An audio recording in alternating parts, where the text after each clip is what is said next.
Hi, I'm Pastor Sarah, aka Disorganized.Religion on TikTok, where I have a big following, and I'm here to share one of my secrets to success as a creator. Today, we're going to talk about trolls. Trolls are people who get into your comments and say deliberately hurtful or incendiary things in order to get an emotional reaction.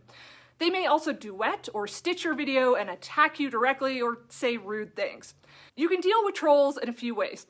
First and best solution, report them if they violate community guidelines, which include any kind of harassment. Then block their account so they can't see any of your content again.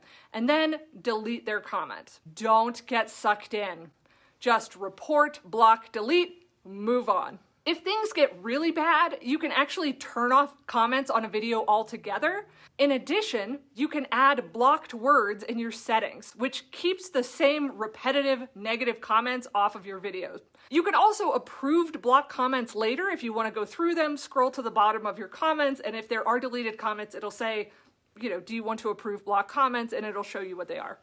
Now, I'd be remiss if I didn't say there can be an upside to trolls. Sometimes a troll will post something that generates conversation.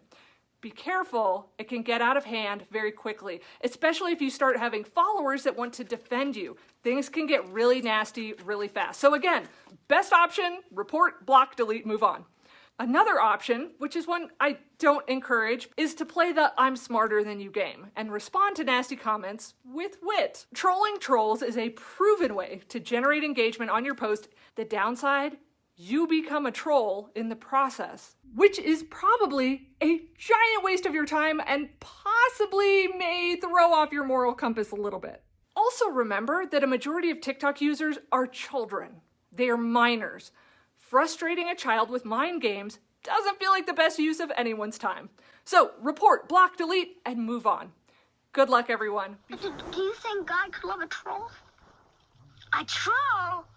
Well, of course. God loves everybody in the whole world. Everybody means trolls, too. God loves all he made, even evil trolls.